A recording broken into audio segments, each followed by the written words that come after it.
Bonjour à tous, c'est Charles et bienvenue dans Flashback, votre podcast qui retrace l'histoire des sports américains. Et comme tous les jours, voici notre feuilleton historique qui revient sur les grandes dates ou les grandes figures de l'histoire du sport américain. En ce 8 mars, on retrouve la MLB avec le décès d'une légende de ce sport, Joe DiMaggio. En effet, le 8 mars 1999, Joe DiMaggio s'est éteint à l'âge de 84 ans.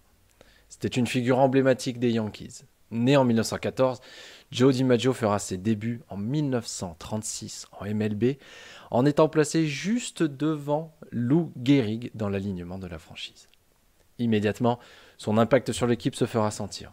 La franchise du Bronx n'avait pas joué les World Series depuis 1932 et l'arrivée de Joe DiMaggio va changer presque à jamais le cours de l'histoire de cette franchise.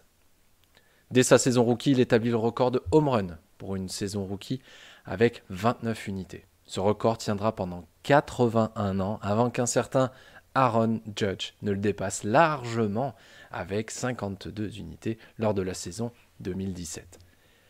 Joe DiMaggio va remporter les World Series dès sa première saison. Il s'appuiera sur son année rookie exceptionnelle pour mener la MLB en nombre de home runs avec 46, avec 151 points inscrits et 418 bases au total. Il terminera seulement deuxième pour les votes de MVP, derrière le joueur des Tigers de Détroit, Charlie Gehringer.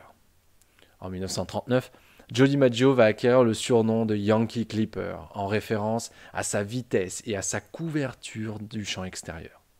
Cette année-là, il a établi le record du nombre de points produits sur un mois, avec 53 unités, égalant le record de Hack Wilson datant de 1930.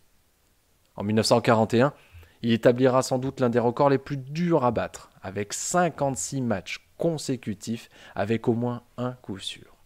Ce record tient toujours. Il sera dispensé de participer à la Seconde Guerre mondiale à cause d'ulcères réguliers à l'estomac. Il prendra sa retraite en 1951 à l'âge de 37 ans. Ce jour-là, il déclara « J'ai l'impression d'avoir atteint le stade où je ne peux plus produire pour mon club, mon manager et mes coéquipiers. J'ai eu une mauvaise année, même si j'ai frappé à 35% au bâton. Cela aurait été ma dernière année. J'étais plein de courbatures et c'était devenu une corvée pour moi de jouer. Quand le baseball n'est plus amusant, ce n'est plus un jeu, et donc j'ai joué mon dernier match. » Au total, Joe DiMaggio emmènera les Yankees vers 9 titres aux World Series. Il restera juste derrière Yogi Berra dans ce domaine, lui qui en a remporté 10. Il sera introduit bien entendu au Hall of Fame en 1955, élu à 88% dès sa première année d'éligibilité. En dehors du baseball, Joe DiMaggio sera aussi connu pour son mariage avec la star de cinéma Marilyn Monroe, même si cela n'aura pas duré extrêmement longtemps.